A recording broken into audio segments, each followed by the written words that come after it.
আসসালামু আলাইকুম বন্ধুরা। তো আমার কাছে বেশ কিছু চার্জার আসছিল ঢাকা থেকে, তো আপনারা দেখেছিলেন। তো এই চার্জারটা আজকে রিপেয়ার করব। এটা কিন্তু ডাবল চাপারের ডাবল মসফেটের একটি চার্জার। এটি একটি 48 ভোল্টের চার্জার। তো এটা আজকে আপনাদের মাঝে রিপেয়ার করে দেখাবো। তো বন্ধুরা দেখতে পাচ্ছেন এখানে কিন্তু একটা আইসি ছিল, আইসিটা কিন্তু এখানে নেই। যে ভাইটা কাজ করেছে তিনি হয়তো এটা উঠিয়ে ফেলেছে, মসফেটগুলোও কিন্তু নেই, জাস্ট বাকি অংশগুলো রয়েছে। তো তো বন্ধুরা দেখতে পাচ্ছেন এই পাশেও কিন্তু কাজ করা। সার্কিটটি আমি খুলে এভাবে বের করলাম। দেখতে পাচ্ছেন নজন মারা রয়েছে, কাজ করা রয়েছে, এই যে আইসি তোলা। এবং এখানে আমরা দেখতে পাচ্ছি যে এই যে আইসি 3 নম্বর পিন থেকে একটা রেজিস্টার গেছে, এটা কিন্তু পুরা। দেখতে পাচ্ছেন এটা পুড়ে গেছে এবং বেশ কয়েকটা কম্পোনেন্ট এখানে আইসি নাই যেহেতু। তো আমরা একটা জিনিস পুরা পেলাম। তো এখানে কোন আইসি ছিল কাস্টমার কিন্তু আমাকে বলিনি, ওই ভাইটা উনিও মেকানিক, উনি কিন্তু আমাকে বলতে পারছে না যে এখানে কোন আইসি ছিল। কিন্তু আমি এটা আইডিয়া করছি এটার আরটিসিটি পিন দেখে, অর্থাৎ এই যে আরটিসিটি পিন থেকে এটা আমি আইডিয়া করলাম যে এটা ইউসি সিরিজের কোনো আইসি হবে। তো এটা এই যে 3845 আইসি হবে সম্ভবত। তো আমি এখানে 3845 ইউজ করব। তো দেখতে পাচ্ছেন এখানে যেহেতু আইসি নাই, তো ফার্স্টে আমরা এখানে আইসি দিব, এই যে ইউসি 3845N। তো এটা আমার টেস্টেড সার্কিট, মানে আইসিটা চেক করা রয়েছে। তো এটা আমরা ফার্স্ট এখানে ইনস্টল করব। আচ্ছা, তার পূর্বে যে আমাদের 300 ভোল্টেজ ওকে আছে কিনা সেটা আমরা চেক দিব। তো আমি এটা এখন সিরিজ লাইনে দিব, তারপর এখানে আমাদের 300 ভোল্টেজ ওকে আছে কিনা সেটা এখন চেক দিব। তো বন্ধুরা আমরা ফার্স্টে এখানে 300 ভোল্টেজ ডিসি চেক দিব। তো আমি এই যে এসি প্লাগটা ইনপুট করে নিয়ে আসি। তো এখন আমরা সিরিজ লাইনে দিয়ে আমাদের 300 ভোল্টেজটা চেক দিব। দেখতে পাচ্ছেন আমি এইমাত্র লাইন দিলাম। এখন আমাদের মিটারটা খেয়াল রাখুন যে আমাদের 300 ভোল্টেজ ওকে আছে কিনা। দেখতে পাচ্ছেন 292 ভোল্টেজ বন্ধুরা। দেখতে পাচ্ছেন আমাদের মিটারে 292 ভোল্টেজ 93 চলে এসেছে। তো তার মানে আমাদের 300 ভোল্টেজ ওকে আছে। তার মানে আমাদের এসি সাইডে 300 ভোল্টেজ এখানে কাজ করা লাগছে না। এখন আমরা সার্কিটটিতে কাজ করব। তার পূর্বে এই যে ক্যাপাসিটরটি আমরা ডিসচার্জ করে নিব। বন্ধুরা দেখতে পেলেন কি পরিমাণে এখানে আমাদের এই বাল্বটি জ্বলে উঠলো। আমি আরেকবার আপনাদের একটু চেক করে দেখাই। আপনারা সবসময় প্লাগ ইন করে এটা যখন আউট করবেন সাথে সাথে সার্কিটে হাত দেবেন না। দেখুন বন্ধুরা এটা কি পরিমাণে ফিলামেন্টটা জ্বলে ওঠে। তো বন্ধুরা দেখলেন আমি ফিলামেন্ট বাল্ব দিয়ে ক্যাপাসিটরটি রিচার্জ করে নিলাম। এখন আমরা সার্কিটে হাত দিলেও সমস্যা হবে না। তো আমি আরেকবার ভোল্টেজটা চেক করে দেখাই আপনাদের। দেখতে পাচ্ছেন মাত্র 6 ভোল্ট। এটা এখন শর্ট করলেও সমস্যা নাই। এই যে এখন সার্কিটে হাত দিলেও কিছু হবে না। তো আমাদের এখানে 300 ভোল্টেজ ওকে আছে। আচ্ছা, আরেকটা আমরা এই যে অক্সিলারি ক্যাপাসিটর রয়েছে এটাতে একটু ভোল্টেজ চেক দিব। আচ্ছা, এখানে ভোল্টেজ চেক দেওয়া লাগছে না, আমাদের এখানে ভোল্টেজ এই লাইনগুলোতে কোনো সমস্যা আমরা পাইনি। আশা করি আমাদের এখানে ভোল্টেজগুলো ঠিক আছে। তো আমরা এখন আইসিটা ইনস্টল করব। তো এখানে আমার সন্দেহ হলো এখানে ইউসি 3845 আইসি হতে পারে, এজন্য আমি এখানে 3845 আইসিটা লাগাবো। তো বন্ধুরা এখানে আমরা আইসিটা ইনস্টল করব। তো এখানে আমি এই যে ইউসি 3845 আইসিটা এখানে ইনস্টল করে দিচ্ছি। আপনারা সবসময় যে পিন আউট মিলিয়ে অবশ্যই এই যে পিন আউট সামনে এই যে দাগ আছে এখানে, এটা আমাদের 1 নম্বর পিন এবং অপোজিটে 8 নম্বর পিন। তো আপনারা এভাবে দাগ মিলিয়ে আইসিটা ইনস্টল করবেন। এখন আমি আইসিটা এই যে সোল্ডার করে দিব।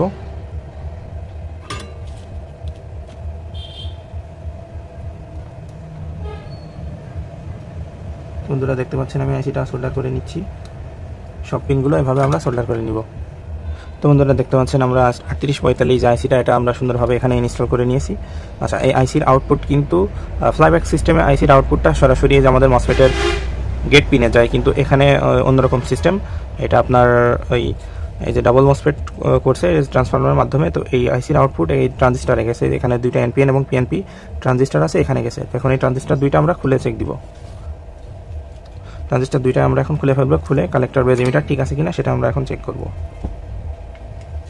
বন্ধুরা দেখতে পাচ্ছেন আমি ট্রানজিস্টার দুইটাই খুলে নিলাম। আচ্ছা, আগে এটা আমরা চেক করি। এটার মডেল হলো দেখুন, এটার মডেল হলো C2655। এটা সম্ভবত পিএনপি ট্রানজিস্টার। তো এটা আমরা এখন চেক দিব। তো এই যে আমি মিটারটা ডায়োড মোডে নিয়ে নিচ্ছি।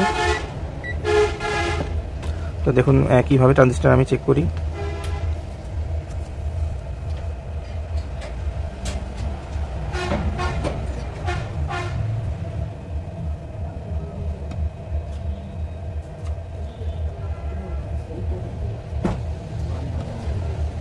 আচ্ছা, এটার বেশ সম্ভবত 3 নম্বর পিন। এটা আমি একটু চেক করি। দেখতে পাচ্ছেন এটার এনপিএন ট্রানজিস্টার, এটার বেস হলো আমাদের 3 নম্বর পিন। এখন মাঝেরটা দেখে নিই।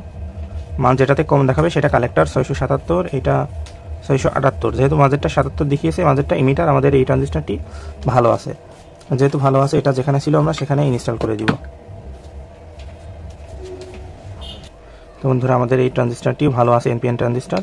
তো সেটা যেহেতু ভালো আছে, এটা আমরা পূর্বের নাই ইনস্টল করে দিচ্ছি। এবং আরেকটা আমাদের পিএনপি ছিল, সেটা এখন খুলবো। এই যে এই পাশেরটা,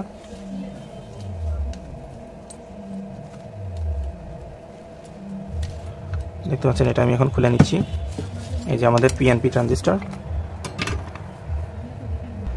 তো বন্ধুরা এটা আমাদের এই যে এনপিএন আগেরটা ছিল, এটা হলো পিএনপি A1020। এই ট্রানজিস্টারটা এখন আমরা চেক দিব। এটা যেহেতু পিএনপি, অর্থাৎ মাঝেরটা হবে আমাদের, অর্থাৎ বেস পিনটা হবে। বন্ধুরা এত পরিমাণে নয়েজ আসছে, আমি ভিডিও করতে একটু কষ্ট হয়ে যাচ্ছে, আপনারা একটু বুঝে নেবেন। এটা যেহেতু পিএনপি, অর্থাৎ এটার বেস পিন হবে নেগেটিভ। তো আমি এটার 3 নম্বর পিন সম্ভবত বেস। তো দেখুন, এটা নেগেটিভে বেস ধরলাম, এবং পজিটিভটা এই যে 689 এবং ইমিটার পিনটা 691। যেহেতু আমাদের মাঝেরটা কম আছে, অর্থাৎ এটা কালেক্টর। দেখুন, বেস পিন বাদে অন্য পিনে ধরলে কিন্তু আমাদের মান দেখাবে না। দেখুন, এটাতে কোনো মান নেই, অর্থাৎ আমাদের ট্রানজিস্টার এটাও ভালো আছে। এটা এখন আমরা পূর্বের মতো সার্কিটে যেখানে ছিল সেখানে ইনস্টল করে দিব। তো বন্ধুরা দেখতে পাচ্ছেন, এই যে আমাদের ট্রানজিস্টার দুইটা আমরা চেক করে ফেলেছি। এখন সার্কিটটা ভালোভাবে পরিষ্কার করে নিলাম, যেন এটা অপরিষ্কার না দেখা যায় বা কোনো শর্ট সার্কিট না হয়। দেখতে পাচ্ছেন, এই যে আরেকবার আমি এটি ভালোভাবে পরিষ্কার করে নিলাম। এখন আমরা এটা চেক করব যে আমাদের আউটপুট ঠিক আছে কিনা, ফ্রিকোয়েন্সি আসে কিনা। তো এই জন্য আমরা আলাদাভাবে এই যে আইসিতে পাওয়ার দিব, পাওয়ার দিয়ে আমরা এখন এটা চেক করব। তো বন্ধুরা আমরা আলাদাভাবে আইসিতে পাওয়ার দিব, তার পূর্বে যে বলে রাখি যে অক্সিলারি যে ক্যাপাসিটার, এটাতে কিন্তু আমরা ভোল্টেজ দিলে আমরা অক্সিলারি ক্যাপাসিটার, এটাতে ভোল্টেজ দিলে আমরা আইসিতে পাওয়ার পাবে। তো আমরা প্লাস মাইনাস দেখে এখানে আমরা ইনপুট করব। তো দেখতে পাচ্ছেন এখানে এই যে 12 ভোল্টেজ আমরা ইনপুট করব ফিক্স। আচ্ছা, আমি আর একটু কম দিই, 10 ভোল্টেজ দিই। আমি পাওয়ার সাপ্লাই থেকে এটা এখানে 10-11 ভোল্টেজ সেট করে নিচ্ছি, এবং এটাতে এখন আমরা পাওয়ার কানেকশন দিব। তো এটা হলো আমাদের পজিটিভ কানেকশন। তো এটা হলো পজিটিভ, এবং ওই পাশেরটা আমাদের নেগেটিভ। তো নেগেটিভটা আমি সরাসরি চাইলে এখানে গ্রাউন্ডে দিতে পারি। এই সরাসরি গ্রাউন্ডে নেগেটিভটা দিলাম। এখন পজিটিভটা এই যে ক্যাপাসিটরের এখানে দিব। দেখুন বন্ধুরা, এখানে কিন্তু তো বন্ধুরা আমি ভিডিও করার ক্ষেত্রে আমি এই যে উল্টা হয়ে গেছিলাম, আমি প্লাস মাইনাসটা উল্টিয়ে দিয়েছিলাম। তো দেখতে পাচ্ছেন এটা নেগেটিভ, এখন সরাসরি নেগেটিভে দিলাম। এখন পজিটিভটা এই যে সরাসরি এখানে পজিটিভ দিব। তো এই যে আমি পজিটিভটা সরাসরি পজিটিভে দিলাম, এইভাবে আমি কানেকশনটা করি। দেখতে পাচ্ছেন এটা আমাদের প্লাস মাইনাস লাইনটা আমি দিয়ে নিয়েছি। এখন আইসির ভিসিসি ভোল্টেজটা আমরা চেক দিব। তো মিটারের দিকে আপনারা একটু খেয়াল রাখুন। তো আমাদের নেগেটিভটা আমাদের 5 নম্বর পিন নেগেটিভ, এবং 7 নম্বর পিনটা পজিটিভ পিন। তো বন্ধুরা দেখতে পাচ্ছেন আমি এখানে 11 ভোল্টেজ দিয়েছি।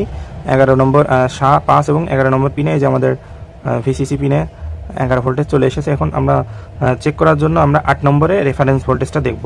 8 নম্বর পিনে যদি আমাদের 5 ভোল্ট থাকে, তার মানে আমাদের আইসিটি চালমান আছে।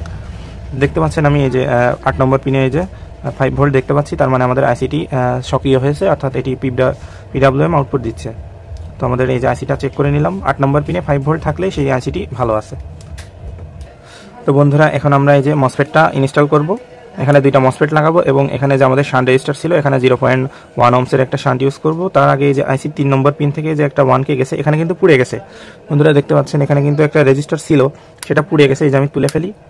আচ্ছা, এটা সোল্ডারিং আয়রন দিয়ে আমি তুলে ফেলবো। এটা পুড়ে গেছে, এটা যে মসফেটের 3 নম্বর পিনে গেছে, অর্থাৎ শান্ট পিনে। তো এটা পুড়ে গেছে, আমি কিন্তু জানি না এটার মান কত, কিন্তু এখানে কত দিতে হবে সেটা আমি জানি। এখানে আমি জাস্ট 330 থেকে 1K এর মধ্যে দিলেই হবে। তো আমি এখানে 1 কিলো ওহমসের রেজিস্টার দিব, আর এখানে শান্ট ইউজ করে তারপর একটা মসফেট দিয়ে আমরা ট্রাই করে দেখবো যে আমাদের আউটপুটটা ঠিক আসে কিনা। তার পূর্বে আমরা অপটোকাপলারটা একটু চেক করে নিব। অপটোকাপলার আমি এই যে আইসি থেকে খুলবো, এখন সার্কিট থেকে অপটোকাপলার খুলে এখন চেক করব।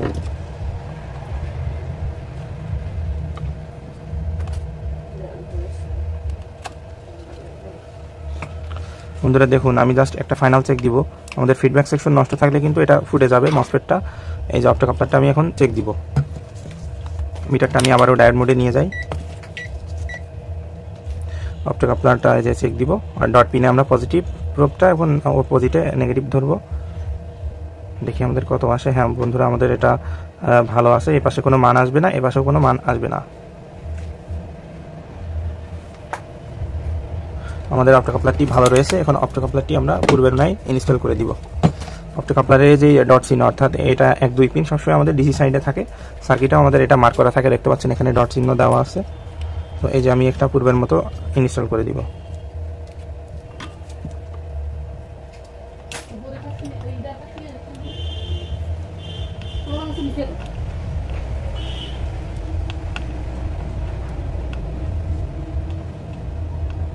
তো বন্ধুরা আমি এই যে অপটোকাপলারটা পূর্বের মতো ইনস্টল করে দিলাম। তো বন্ধুরা এই যে এখানে 1K রেজিস্টার ছিল আইসি 3 নম্বর পিন থেকে, এখানে আমরা 1Kটা পুড়ে গিয়েছিল, সেটা আমরা তুলে ফেলে এখন এই যে আরেকটা 1K আমরা এখানে ইউজ করব এখন। তো দেখতে পাচ্ছেন এটা আমি আয়রন দিয়ে সুন্দরভাবে, আপনাদের যাদের হটগান আছে তারা হটগান দিয়ে লাগাবেন, এটা আরও সুন্দর হয় এসএমডিগুলো। তো বন্ধুরা এই যে আমি 1Kটা লাগিয়ে নিলাম, দেখতে পাচ্ছেন 1 কিলো ওহমসের রেজিস্টার এটা লাগিয়ে নিয়েছি, একদম সুন্দরভাবে এটা লাগিয়ে নিয়েছি। এরপরে আমাদের এখন শান্ট ইউজ করব, তারপরে দুইটা মসফেট দিয়ে আমরা চেক করব। তো বন্ধুরা আমাদের মোটামুটি এখানে যা যা কাজ করা ছিল মোটামুটি সব আমাদের চেক করা শেষ। এখন আমরা এখানে যে R1 দেখতে পাচ্ছেন, এখানে একটা শান্ট রেজিস্টার ছিল, অর্থাৎ এই যে আমাদের গ্রাউন্ড থেকে। তো এখানে আমরা শান্ট রেজিস্টার ইনস্টল করব। তো শান্ট হিসেবে আমি 0.11 ওহমসের একটি রেজিস্টার ইউজ করছি, এটা এই যে বাদামি এবং যে সিলভার কালার। তো 0.11 ওহমসের একটি রেজিস্টার 3 ওয়াটের। তো এটা এখন ইউজ করব। তো এটা আমরা এখন সার্কিটে ইনস্টল করে দিব। তো ঠিক এই যে যেভাবে ইনস্টল করা ছিল এভাবে আমি এখন এটি সার্কিট আমি ইনস্টল করে দিচ্ছি। তো আপনারা দেখুন আমি এটা কিভাবে ইনস্টল করি। এই যে আমাদের একটা লেগ ইনস্টল করা শেষ।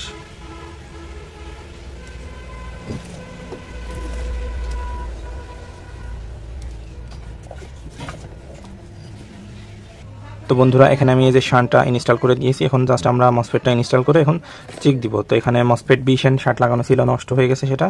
তো এখন মসফেট হিসেবে আমি এই যে মডেলটা ইউজ করব, এটা যে SL60R18E, এটা এই মসফেটটা এখন আমরা ইউজ করব। তো মসফেটটা ভালো আছে কিনা একটু ফাইনালি চেক দিব, তারপরে এটা আমরা এখন ইনস্টল করব। তো এটা এন চ্যানেল মসফেট। তো এন চ্যানেল মসফেট চেক দিয়ে নিয়েও আপনারা একটু দেখুন। মিটারটা এই যে ডায়োড মোডে নিলাম। ডায়োড মোডে নেওয়ার পরে আমাদের যে নেগেটিভ প্রোবটা এটা আমরা মাঝখানে ধরবো, তারপরে আমরা 3 নম্বর পিনে ধরবো 443 রিডিং, তারপরে 1 নম্বর পিনে, তারপরে আবার 3 নম্বর পিনে। তো দেখতে পাচ্ছেন আমাদের রিডিং কিন্তু কমে গেছে। যখনই আমরা এই যে হাত দিয়ে 1 নম্বর পিন শর্ট করব তখন দেখেন আমার রিডিং পূর্বের স্থানে চলে গেল। তো আমাদের মসফেটটি ভালো আছে, যেহেতু এটা পুরাতন মসফেট।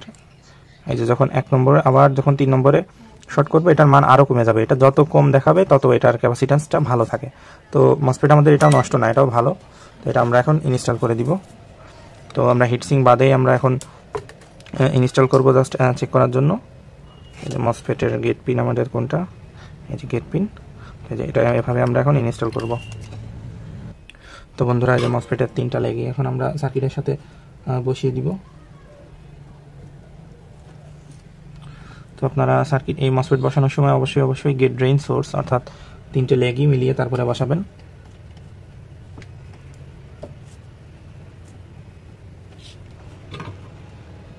তো বন্ধুরা প্রথম মসফেটটি আমরা বসিয়ে নিয়েছি, এখন দ্বিতীয় মসফেটটিও আমরা ইনস্টল করে দিব। এই যে দ্বিতীয়টা আমরা এটা ইনস্টল করে দিচ্ছি।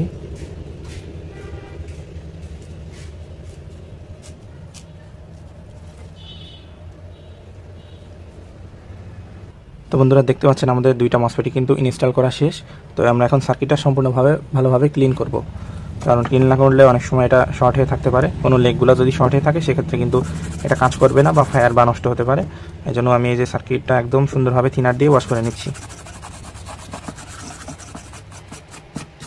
বন্ধুরা দেখতে পাচ্ছেন আমি যে অপটোকাপলার পিসি সহ সব জায়গায় সুন্দরভাবে ওয়াশ করে নিচ্ছি।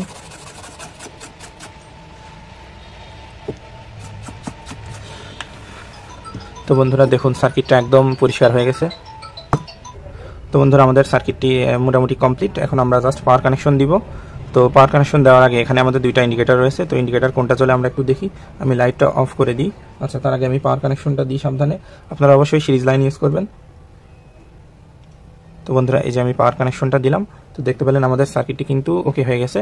এই যে আমাদের লাল ইন্ডিকেটরটি জ্বলছে, আমাদের সার্কিটটি একদম ওকে। এখন আমরা ভোল্টেজ চেক দিব। তো লাইটটা আমি আবার অন করি। আমাদের সার্কিটের আউটপুট ভোল্টেজটা কত আসে সেটা আমরা চেক দিব এবং এটি লোড দিয়েও আমরা সেটি চেক করব। তো বন্ধুরা বিটারটি আমি এই যে ভোল্টেজ রেঞ্জে সেট করে নিলাম। এই দুইটা হলো আমাদের এই যে আউটপুট ক্যাপাসিটর। তো এখানে আমরা চেক দিব ভোল্টেজ। বন্ধুরা এই যে আমি লাইনটা দিয়ে নিয়েছি, আপনারা মিটার দিকে একটু খেয়াল রাখুন। বন্ধুরা দেখতে পাচ্ছেন আমাদের ভোল্টেজ কিন্তু 55 ভোল্ট। আচ্ছা দেখুন বন্ধুরা 56 ভোল্টেজ চলে আসছে। তো আলহামদুলিল্লাহ আমাদের এটি কমপ্লিট। এটা যে আমাদের 56 ভোল্টেজ একদম ফুল ওকে। দেখতে পাচ্ছেন 56 ভোল্টেজ চলে আসছে। তো আপনারা সহজে চাইলে এভাবে রিপেয়ার করতে পারেন। আমাদের আউটপুটে কিন্তু ভোল্টেজটা আসবে না, সেটা আমি একটু প্র্যাকটিক্যালি দেখব। আউটপুটে কিন্তু আসবে না।